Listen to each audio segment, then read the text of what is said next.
So today I'm going to play what I'm going to call Mulligan Golf.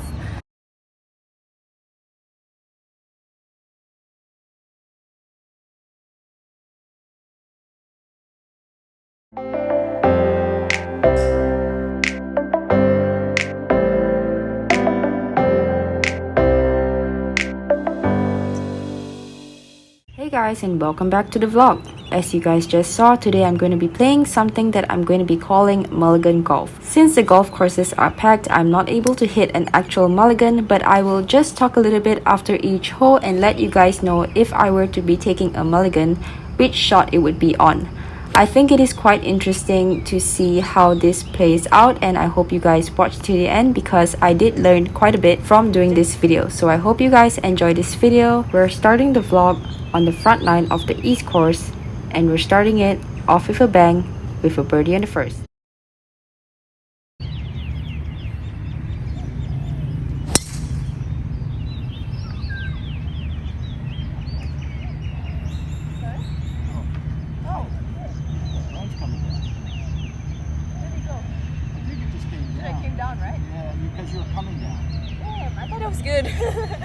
So that was actually a good shot that just got unlucky.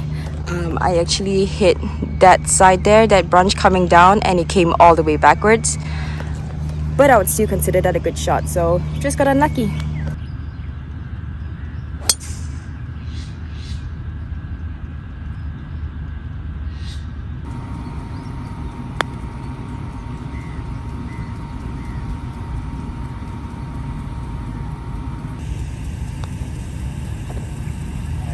For that hole, I actually would not re-hit any shot because obviously like the drive got unlucky, but it was still a good shot. And the second shot, even though it was pretty far from the pin, I also had a pretty long distance to the green, so I had 210 yards. So I was not expecting to hit that like next to the pin. Obviously main goal there was to hit the green, which is exactly what I did, and then gave myself a 2-putt. So definitely I'm happy enough with that hole that I would not take any mulligans on that hole.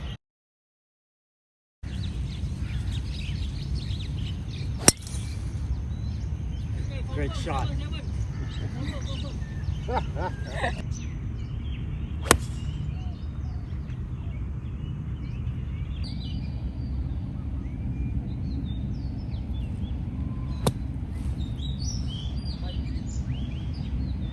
Whoa.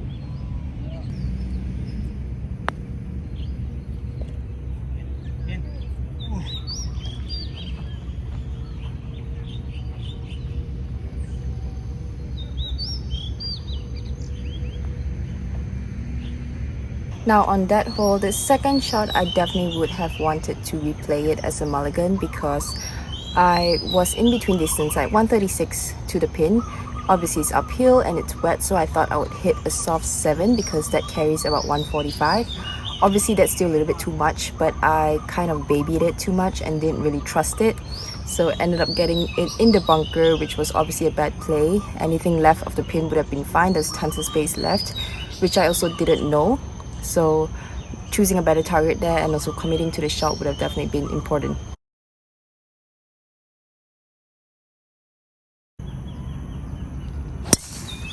Oh, great drive.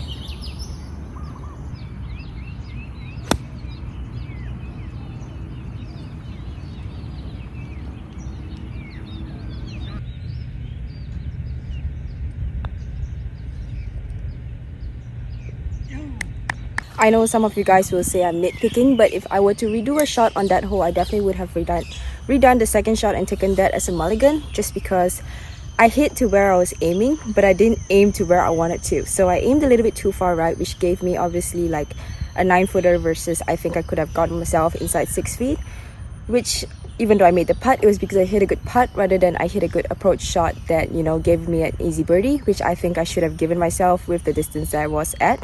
But obviously it was still a birdie, so we'll take it.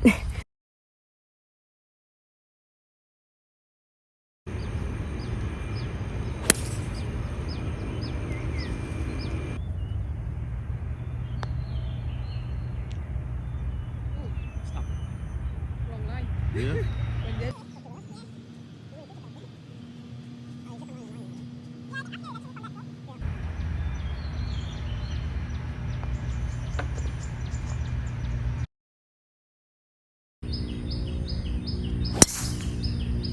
shot. I never find my teeth.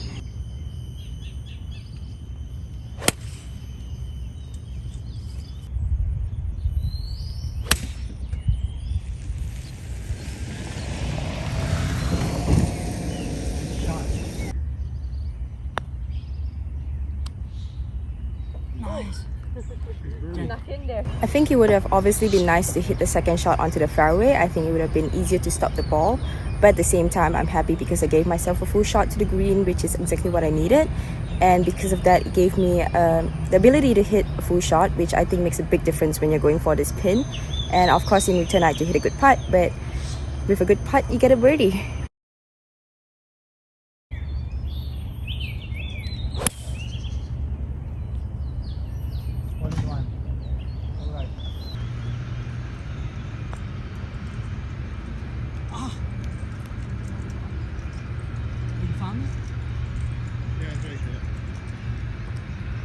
Obviously, given a chance, I would take a mulligan on the putt. Not because I missed it, but because I had the line and I didn't trust that it was going to break that much. So I ended up not following the line, and obviously it didn't go in the hole. I think it's very obvious that's like sometimes when you're not trusting the line, it's better just to play whatever line you chose, because then even if you miss it, you know, okay, well, I misread it. Whereas now, like, you know, like obviously what I just did, which was more of a mental error, it's like didn't trust it and then didn't commit to it and end up missing it. But knowing that if you had trusted it, you would have made it, I think that is like way worse. So moral of the story is just trust whatever line you have. Chances are, if you saw that line, there's probably a reason why you saw that line.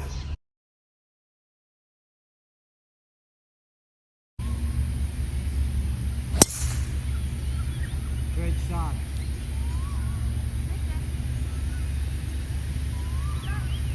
Where is it?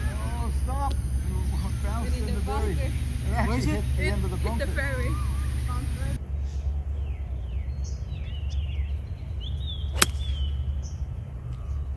Oh, looking good. Oh God. Yes. Stop. Must be.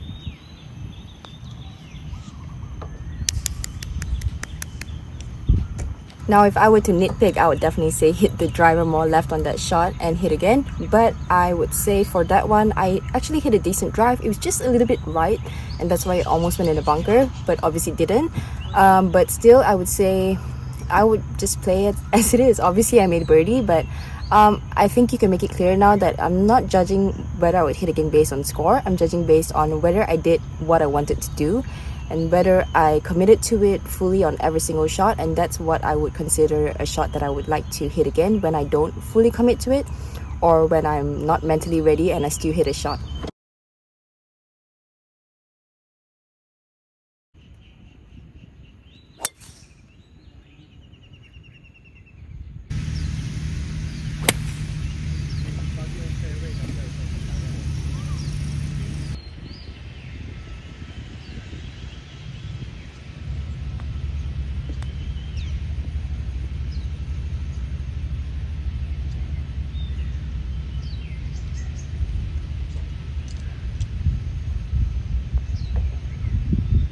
So obviously the second shot shouldn't have been that close to the water there. I was a little bit hesitant because the ground was wet, so I tried to pick it up cleaner, but I just like did not hit it full. So it was a little bit short, but quite lucky that it was wet actually, because my ball kind of got stuck over there. If not, it might have rolled back into the water. So yeah, I mean, if anything, I would re-hit the second shot, but again, it was a bit of a mental error as well. Didn't really commit to what I was trying to do.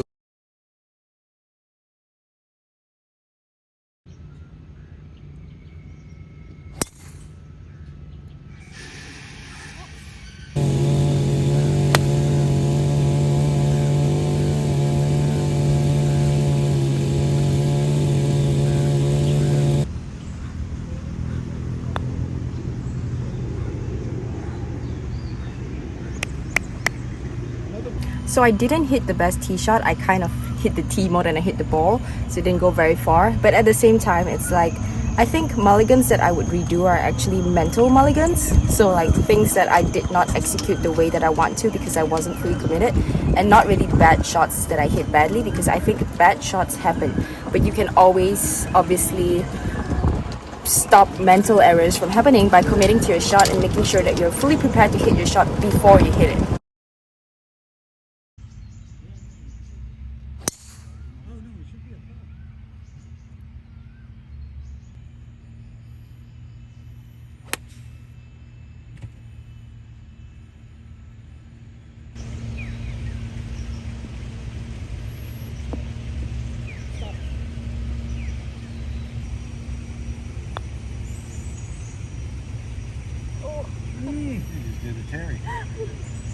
Obviously, it would be nice to make a par there. I think the mistake was definitely the 5-iron.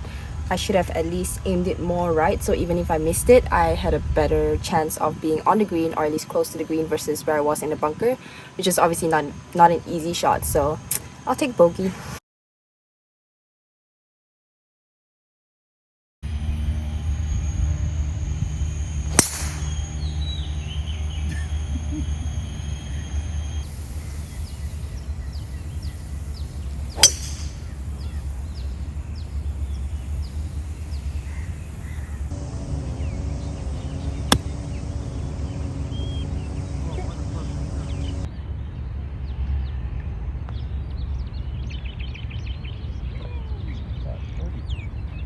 No complaints on that par 5. I hit a good 3-wood there, which gave me 30 yards, which is not my favorite distance, but I executed a chip shot that I wanted to and gave myself a chance for birdie, and obviously made the putt, so happy with that hole.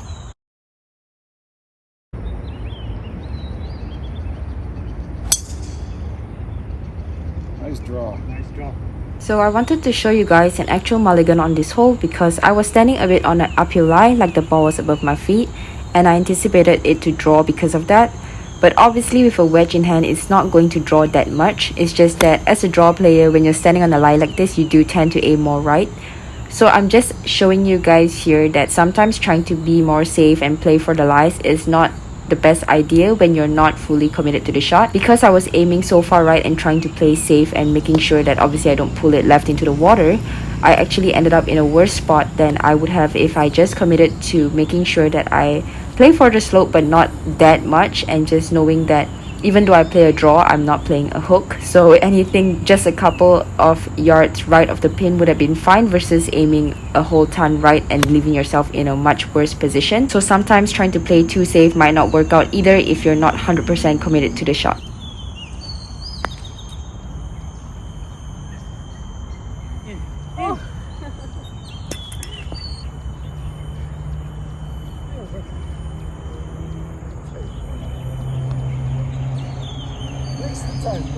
So that one was a perfect example of how being too safe sometimes cannot be beneficial, because I hit those two shots I think a yard difference, and one of them was like a yard more right, and because of that it hit the heel and bounced over and I ended up with like a 24-footer. The other one I had a 6-footer, which obviously was a much better chance for birdie. So it is sometimes advisable not to try and be too safe, especially when you have a short distance to the pin. I just wasn't as confident on that shot, which obviously was the difference between the first and second shot.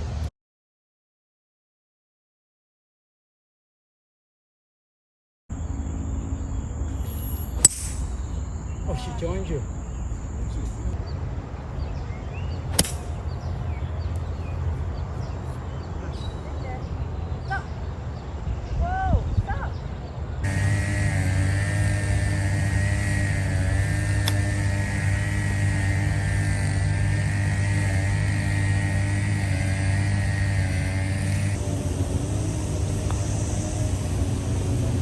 So on that hole, actually, okay, definitely mulligan would have been the tee shot, because on the tee shot I was thinking I should hit a 5-iron instead of a hybrid, and I really tried to baby it and just kind of just used my arms and didn't turn my body at all, and that's why I hooked it. And that left me in a bad position. Second shot was actually really good. I just had a flyer lie, so it left me over the green, and the chip was actually really difficult because of the lie as well. It was very fluffy and the ball was sitting on top, so it's very easy for me to go under the ball, like on when the lie is like that, or also to, you know, just hit it too hard and go really far over. So I think I did pretty good with the chipping and the putting.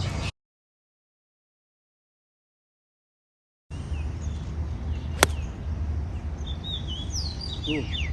Go left. Oh, perfect. Oh, yeah, God, too strong. Too strong. Lucky.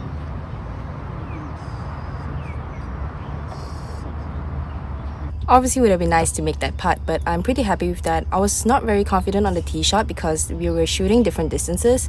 For some reason, the distance was just not clicking, and it was between 97 meters and 104 yards, which was the difference between me hitting a 48 degree, a 52 degree, and a pitching wedge. So I was happy that I had a good shot anyway and trusted my shot, so definitely a plus for that one.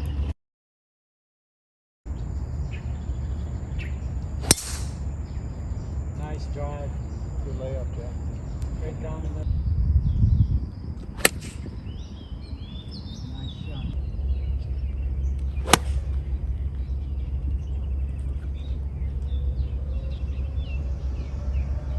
Oh, he stopped.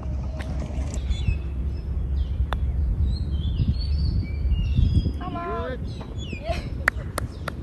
Good. Seven? Mulligan shot, definitely the pitching wedge. I do have to get better at just trusting my ability on shots like that, especially when there's water on the left side. I just tend to play too safe. Yeah, I just tend to play too safe. Obviously, I made a really good putt there, but definitely could have given myself a much better chance for birdie.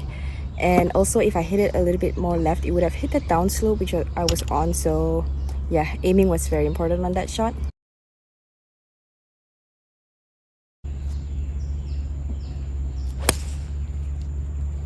Oh, all in one. Go right. Good shot. Go right. Went left. Get in that hole. Oh, it just moved at the... Just get to the right at the last minute, right? Yeah. I get one, Jen.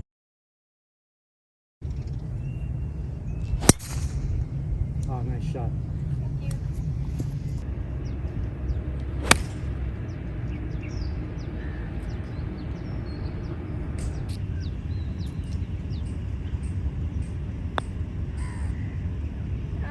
In. Ah.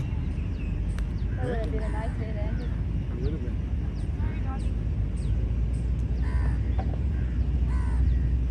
So I think pretty happy with the round today. Can't really complain when you shoot 5 under. As you guys could see, I still had quite a few shots that I would have liked to had a mulligan. And I think another thing that I wanted you guys to focus on is the fact that the shots that I wanted mulligans on weren't actually bad shots. They were shots where I basically made mental errors, or I did not commit to my swing, which is also a mental error, and basically just wasn't 100% focused on the shot. Obviously, it is a little bit harder when you're trying to play golf, film, and there's people on the course behind you and in front of you, and you're trying not to hold up the course, so you do tend to speed up a little bit and you tend to maybe make a few more mental errors than normal. But it is good to note this, because then at least you pay attention to it, and you know, if you have the same situations in the future, you're able to recall back these kind of situations, and you are able to basically analyze the mental errors that you did, and you're able to not make them again. So I think it is very important to know where you're losing strokes, what you can do better, and this is one of the ways to do it. So I hope you guys enjoyed this video. If you guys liked it, don't forget to give it a thumbs up, subscribe to my channel, and even turn on the notification bell so that you never miss an episode of Golf with Jen.